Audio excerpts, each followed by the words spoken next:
All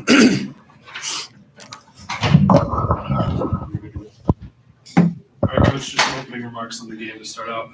Well, obviously disappointed in the way we played. We were kind of on the flip side of this on Monday night. I thought Monday night we came out and we got some momentum early, and man, they did that. They came out and hit us in the mouth, and I didn't think we responded very well. I didn't feel like thought our body language was poor. I felt like we didn't compete in some moments, and we gave away a lot of free bags. But they were really elite on the mound. Every guy ran out there I thought was had really good stuff, and they made big pitches, and they won all the moments. Anytime we had runners in scoring position, we loaded them up a few times, and kind of a big hit away from getting back in the game, and they executed a pitch and came through in big spots. But hats off to them.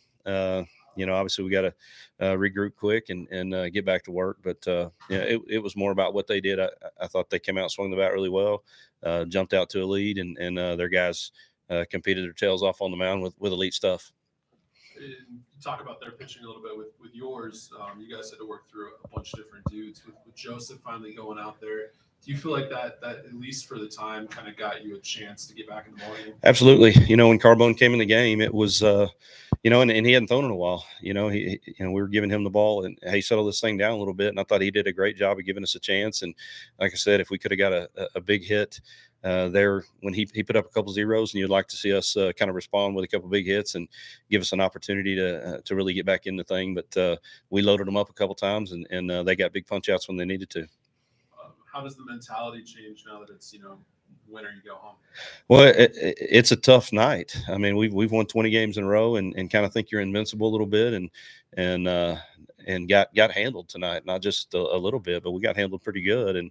And like I said, I didn't feel like our body language was very good. I was surprised in how we reacted, but that's part of my job, man. I'm going to get them rallied up tonight, and we'll come out here and compete tomorrow. Rich, what was the message to your team after the game? You huddled up on that first base side, and this is a team that's been through a lot of great victories and a resilient bunch. So, what was the message to your squad? It was just that I felt like we were, our body language was bad. I felt like we were kind of, moping around a little bit, and I got them together and just said, hey, we talk all the time about being a family, and families stick together, and guys were kind of chirping at each other a little bit, and we're a competitive team, and it's a very emotional moment, but just want to remind them, man, we love each other in good times, love each other in bad times, and man, we're going to break this down tonight and get back on the bus together and go to the hotel together and rally and come back out tomorrow and try to be great. Is it almost fitting that you started your season playing Glenn, and now here you go, and winner take all game tomorrow? Yeah, they're good, and they obviously had a good day, and this is a difficult part of the tournament where they're coming off a win and we're coming off a loss. And we've got to be able to shake that mentality and come out and, be who we're supposed to be.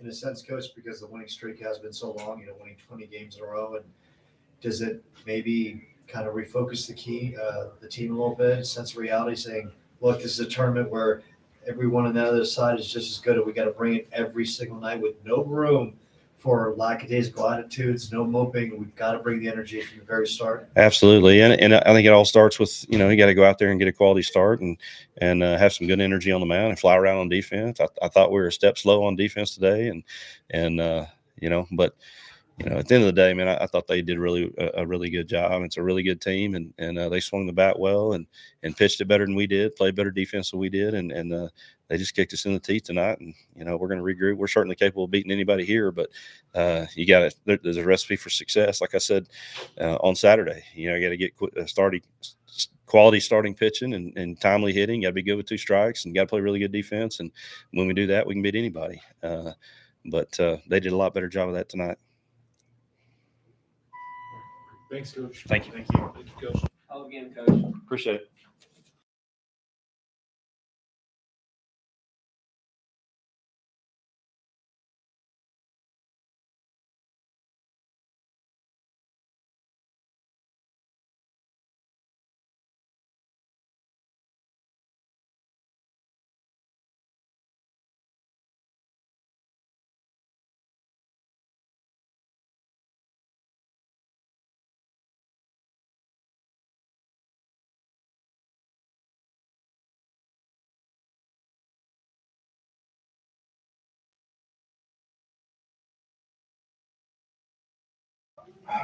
Right.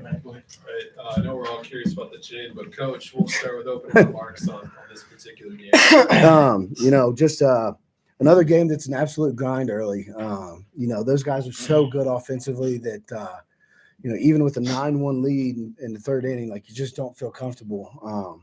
They got those 2 runs in the fourth and had the bases loaded, and I'm sitting there thinking, we're one swing away from a 9-7 game and really having to fight again. And Metrick came up big for us and got us out of that jam. Brock Lucas came up big for us in the sixth, and we just kept getting enough hits to be able to put that thing away there at the end. Coach, just talk about the way the offense came out in that first inning. Look, if they don't make a couple of throws, you guys might have turned that order all the way around, and you guys just swung as well and started fast. I was pretty upset with this actually. If it wasn't for bad base running, we'd have had the top of the order coming up and the bases loaded and 2 more runs in with 1 out. But that's the way it goes. They did a great job after the 2 base running mistakes to start just stringing hits together, and it was single, single, single, single, and I think somebody hit a double, and we were off and running. So that was good to see. So it wasn't because I know in this series you've been very aggressive on the base path. Your boys didn't have the green lights in those situations to make those. Well, the first one did, but I didn't think it was the right decision. And then the second one, I didn't think the ball kicked far enough away to go on it. But we do preach playing hard and running the bases hard and trying to take the extra base. I thought they were bad decisions. Coach, how much of the offensive, obviously 7 RBI, talk about this kid a little bit. Nick's been unbelievable for us all year. A 7 RBI night tonight, I think he's either at 99 or 100 on the year now. I don't know for sure, but he's been our guy, man. He's led the offense all year long. He's led in hitting, he's led in doubles, he's led in home runs, he's led in RBIs, on base percentages, leading the team in walks. When him and Richie at the top of the order are going, the rest of the offense goes too. Nick, can you just talk about the night at the Grand Slam, what you see? And, for us who watch you play, we know there's a lot of great things in your future, and you're showing it out here, and you seem like so poised at the dish where everything's looking like a beach ball. But the great thing about you is you're controlling the strike zone as well. You're controlling everything in your zip code. Walk us through the Grand Slam. Yeah, I thought it was a big position for our team, and that's what we preach all year, and I think I take it to heart. Of just team at bats and having a quality at bat, and I thought that was obviously a big position in the game. We were only up 4, and we had a big opportunity to stretch it. I think my approach at the plate is pretty simple. So when he left the ball over the heart of the plate, I just let it rip. And obviously the big chain. Walk us through that. And, obviously, is it like winning the WCW belt for the man of the night? Well, you know what? So there's a funny backstory behind it. So our former coach, Rob Fournier, introduced us to the word war dog. And so what it means is, so in the Army, it's a bomb-sniffing dog. And so the war dogs in the Army save a lot of lives. And so I know that has a lot more significance to, just baseball. But, as a program and as a team, we especially at Wabash Valley, we pride ourselves on being, the grittiest and the toughest. So, when we got to show up to the field and, we got to play a doubleheader and we got to get the field ready, or we got to tarp the field at 8 p.m. or 5:30 in the morning just to get our games ready to go, we take pride in, making our stuff look good and making sure that we are, a war dog in a sense. So, we take it to heart, and, this is honestly, this was brought to my attention today, and this was in the dugout today, but, it's a very good representation of our team. That being said, you guys come in with that determined attitude tomorrow night, Central Florida. They're probably going to be throwing Holiday against you. Here's a guy, nation's leader in strikeouts, 136, he's been buzzing everyone, mid-90s, and I know you're not afraid of anyone the way you guys hit the ball, but your thoughts on Holiday and taking on the top seed coming into this tournament with a right to move that one step closer to a championship? Yeah. He's a great arm. They got a great baseball team. We're just going to have to come out and really play our game. And, if he gives us pitches to hit, we got to take advantage of them and, just really try to grind and fight through that and, do the best we can to get outs on the defensive side and, they're going to be tough. It's nobody's easy here, and this one's not going to be any easier. So we're just going to have to fight and scrap and claw, kind of like we have. Coach, as we watch you, and Nick, you've been great. Your whole team, top to bottom. I think an unsung hero I've been talking about in the broadcast is the way Luke Otten stepped in on both sides of the play, not just defensively, and he's owned it offensively as well. First inning, drives the ball maybe 20 feet away from getting out. Can you talk about how special he's been in this tournament as well? Yeah, Luke he's one of a kind, man. The guys have nicknamed him Cap because he's kind of the captain. He runs the ship. He's the big leader. And it's, he plays great offense. He plays great defense, but it's the intangible stuff that he brings to the table, in the clubhouse. Being a leader, showing guys how to do things, talking guys through situations, all of those things that make Luke Otten who he is. Get to this point in the tournament, obviously the number of arms you have available is critical. So how do you feel like you guys are in terms of bullpen arms? I think we're doing okay. Probably used a couple guys, Langevin and Metter got stretched out a little bit tonight. But that's the way it goes. We've got a handful of guys down there that haven't pitched yet. We've got a couple other guys that have pitched, but are going to be ready to go again tomorrow. And, I couldn't be happier with where we're sitting right now.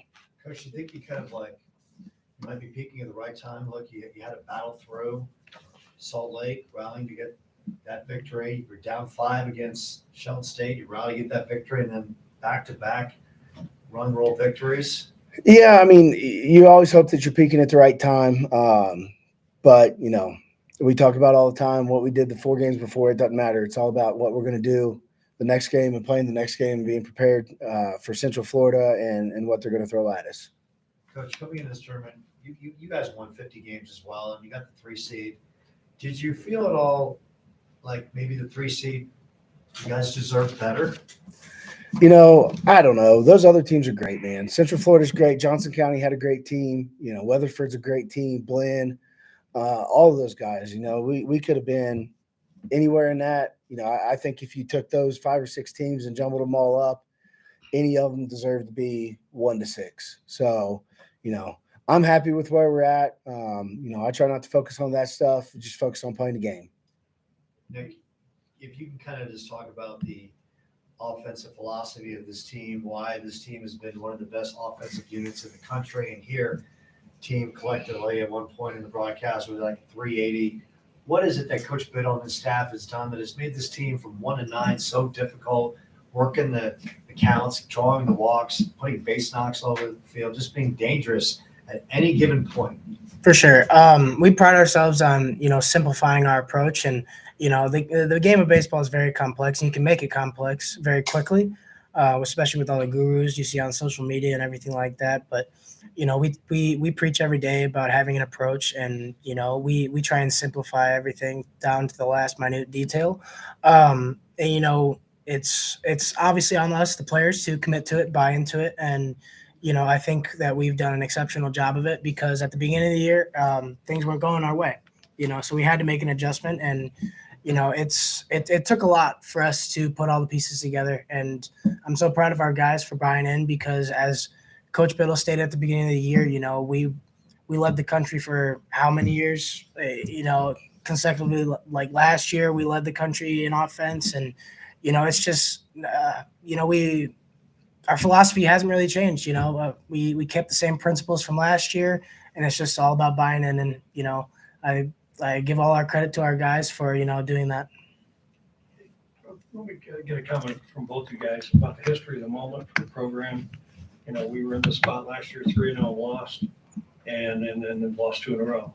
First time we've ever won 4 in a row. First time we've been in the driver's seat of the World Series. Talk about the moment, what it means, and what it feels like you were part of this last year, Nick. So, yeah, for sure. It was a bittersweet feeling last year.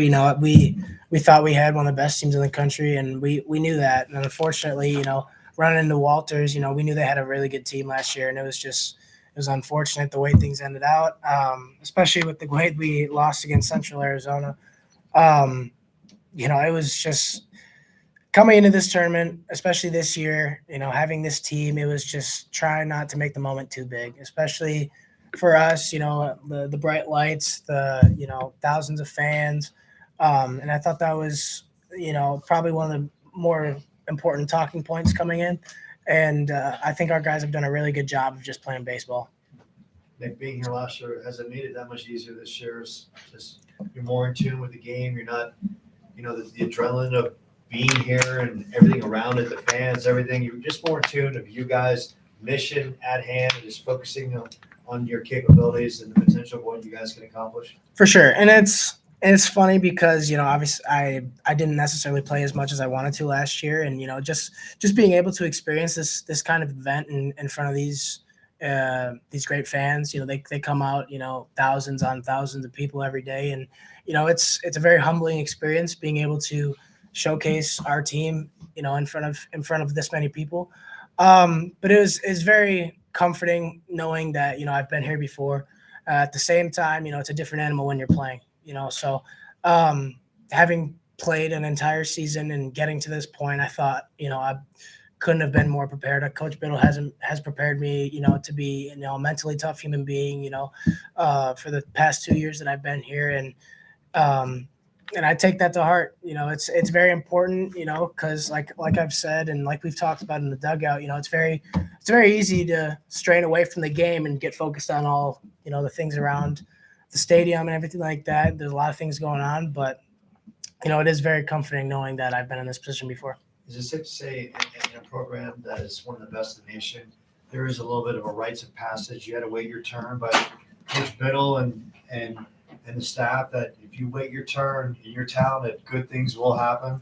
100%. And it all comes from hard work. We strive to be one of the hardest working programs in the country. And I think, that has shown, and that's why we've been 4-0 to start this tournament. It was really imperative for me over the summer to personally prepare my body to be that guy when I came back in the fall. And, I know a lot of our guys coming back, they wanted to do the same. And it was really important that, because we needed them. We lost a lot of guys last year, and they've done an exceptional job this year of being guys. Luke Otten, Michael LaRue, Zamarion Hatcher throughout the year.